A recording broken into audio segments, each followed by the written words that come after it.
What are you doing, Loki? What are you doing? And there's Bo. Hello, Bo. Bocephus. Let's go down here in the woods. Talk for a bit.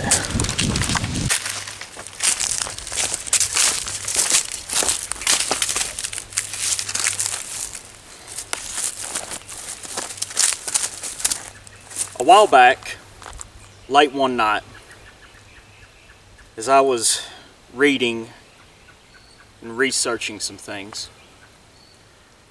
I tend to always have some of my better ideas, it seems, either late at night or early in the morning. I like to do this on the nights that I don't have to work the next morning. Stay up late and research things.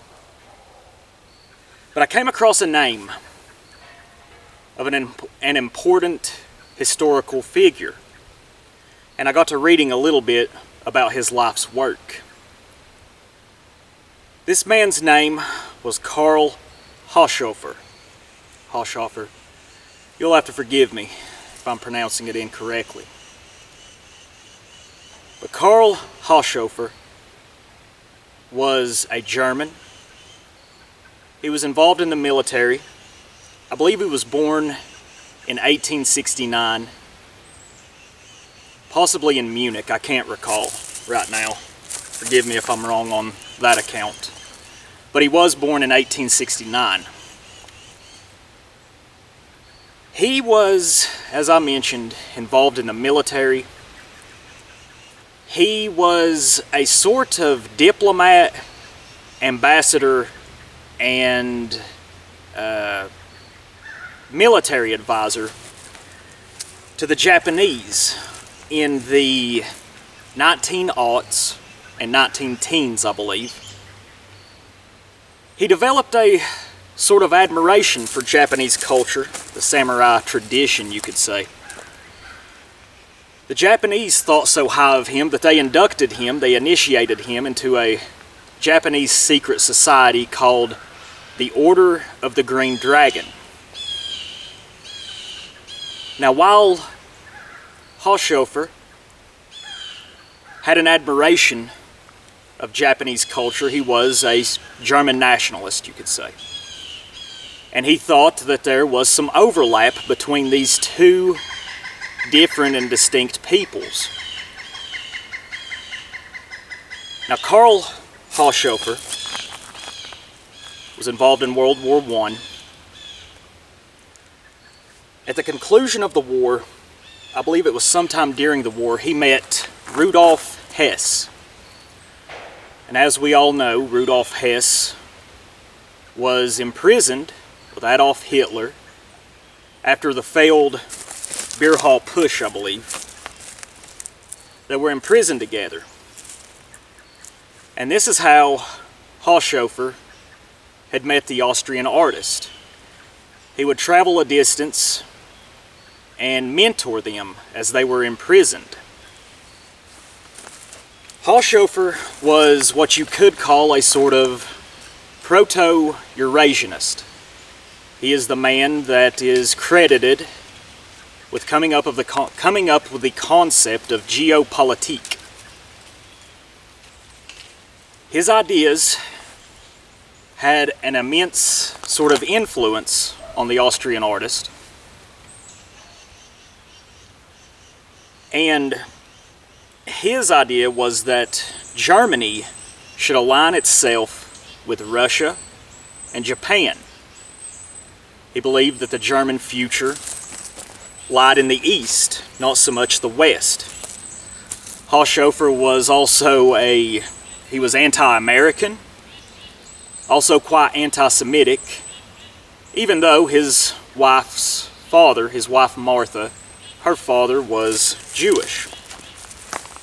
Now, why am I relaying this bit of history to you? This got me to thinking, and it's something that my friends and I have talked about, revolution is a young man's game. If you look at the history of it, who is drafted in the wars, who goes off and joins the military, fights in all these conflicts, usually it's the younger men. Revolution itself is no different. Revolution is a young man's game, and there's countless examples that I could give you of this being the fact. Bob Matthews, he was murdered about 5 or 6 weeks before his 32nd birthday. He was 31. Eric Rudolph, when he stormed onto the scene and made national news back in 1996 at the Atlanta Olympics, he was 29.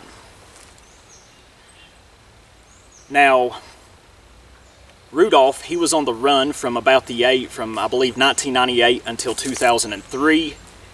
So basically from the ages of 32 up until 36, he hid out in the Natalism National Forest and various parts of southwestern North Carolina and parts of southeast Tennessee. But he was caught, of course, in 2003, and he would have been 36 years old. So you see, revolution is a young man's game. I know, and I'm not talking necessarily so much about hot revolution. I know this makes some people nervous. But I do think for our people to survive, we are going to have to adopt a sort of revolutionary stance. I've talked about this before. I'm not just talking about hot revolution. There is also the revolution of mind, body, and soul. What I mean by that is revolting against the system by reducing your dependence on the system. Doing what you can to become self-reliant. I've beat this dead horse numerous times. But going back to Hofer, Hofer would have been well into his, he would have been well into his 50s when he met Rudolf Hess and the Austrian artist. And this got me to thinking about something that I've often heard mentioned in this struggle, this thing of ours. A lot of us, and I've heard these sentiments echoed numerous times, we tend to be impatient.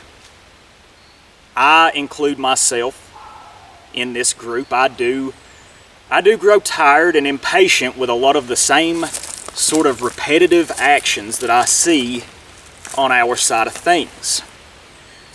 We see the same failures that men back in the 60s, 70s, and 80s went through. This is why I think it is very important to discuss the history of the cause and to learn and to try to teach, to try to educate about how to stay out of traps and pitfalls that those who came before us fell into themselves.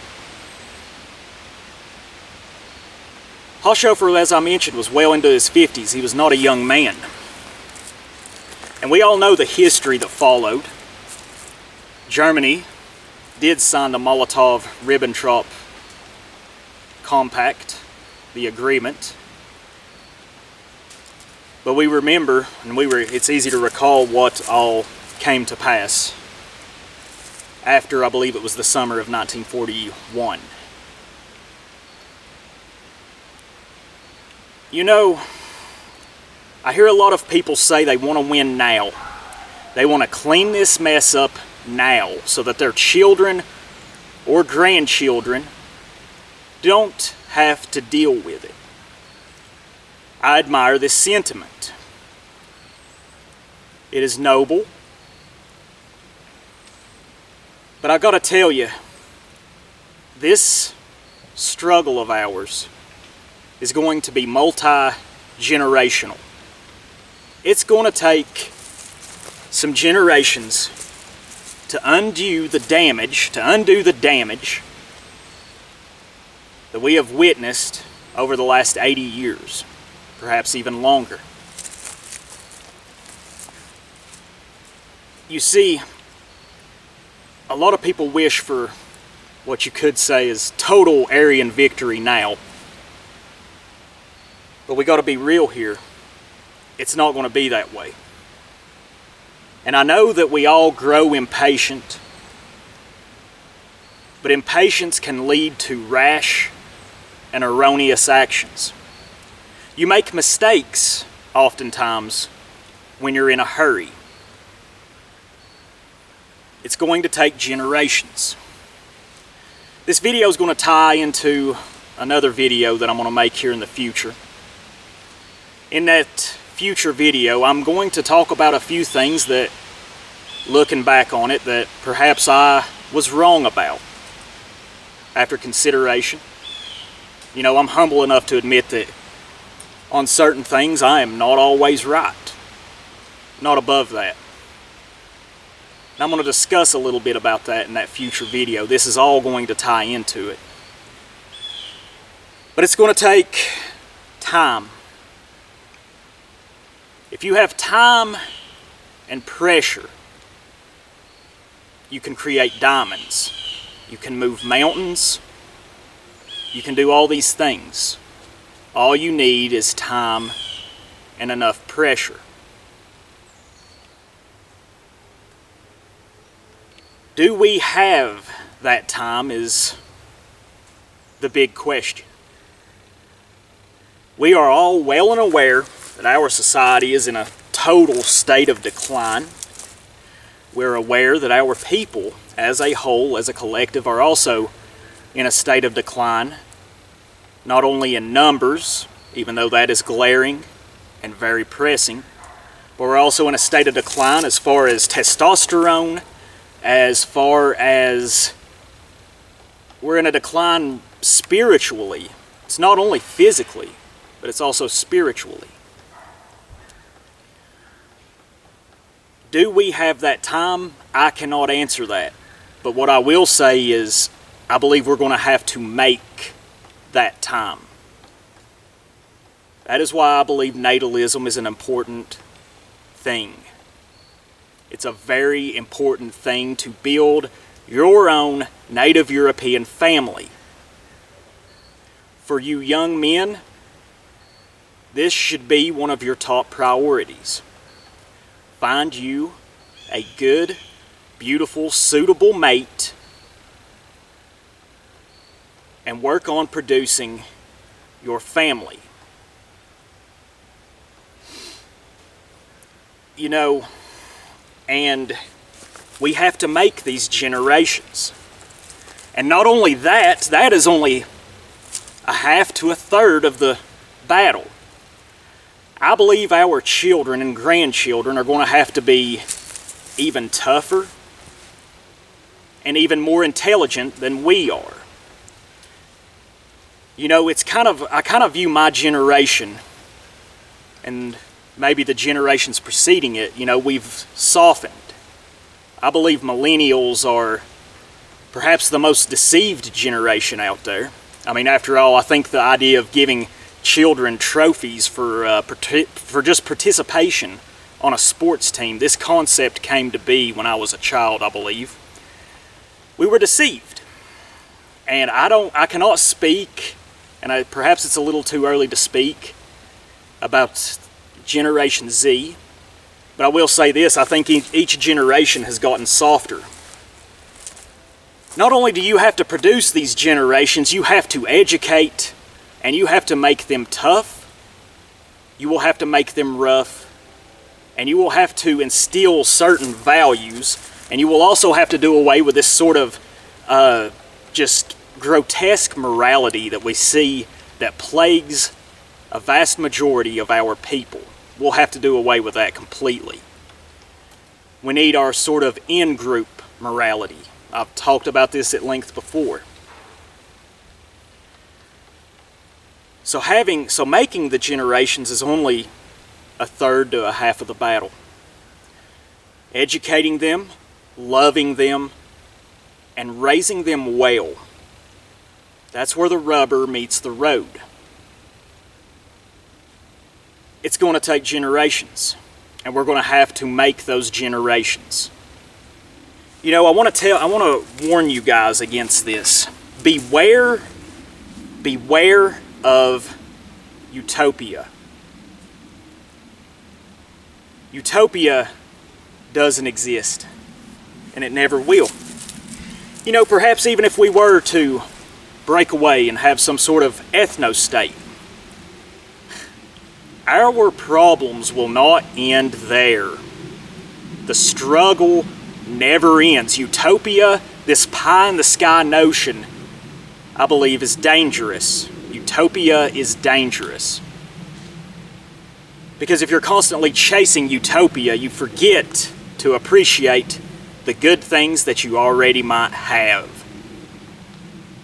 And also, chasing utopia will make you view the struggle with disdain. We don't need those type of people.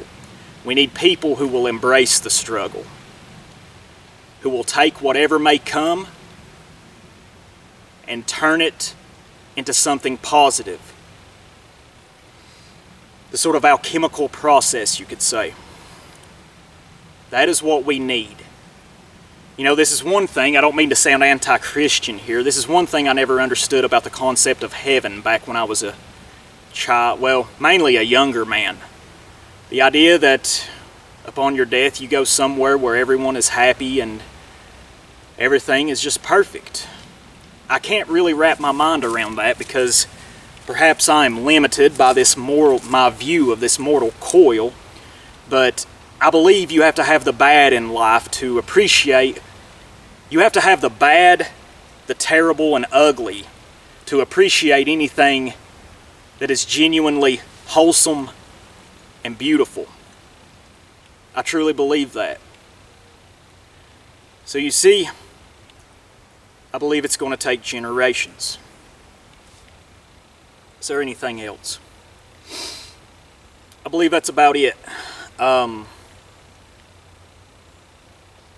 know we get impatient, and I include myself in this. Sometimes I throw my hands up and I'm just like, you know, with some of the things that I see and hear, sometimes I just throw my hands up in anger, frustration, and I know many of you have probably felt the same way. But all you can really do is try to network, be the best version of yourself as possible in mind, body, and spirit. Take care of yourself and take care of your loved ones. And this is also a message. This is something I about forgot. I know that there are some of you that may be watching this that may not have children. Okay? You know, that's okay. Alright? Not everyone is meant, I believe, to have children. And while some of you may feel a sort of longing, perhaps a little bit of an emptiness, that does not mean that you could not be a valuable asset to perhaps the younger generation. For example, I'm going to mention my great aunt here. My great aunt never had children. Yet she helped my family as I was growing up, me and my younger brother. She helped my young mother and father out so much with so many things. You can be a valuable, look at it. Do you have nieces, nephews? Or perhaps even get involved out in the community. Perhaps mentor some kids. Maybe get into coaching a little league baseball team, maybe, or, you know, little youth football team or something. Hell, I would say the Boy Scouts. The Boy Scouts used to be a fine institution, but I mean, we've seen what's happened to it over the last, say, 30 years. Of course, this is not a one-off sort of event, you know, all the pedophilia scandals and, you know, homosexuals wanting to be troop leaders. This is all by design, of course. This is by design, I believe. This is a conspiracy. You know, there's ways that you can help the younger generation. You can mentor children. You can be a valuable asset. You just got to be creative and perhaps think outside of the box. So it's going to take generations, as I've said 1,000 times before.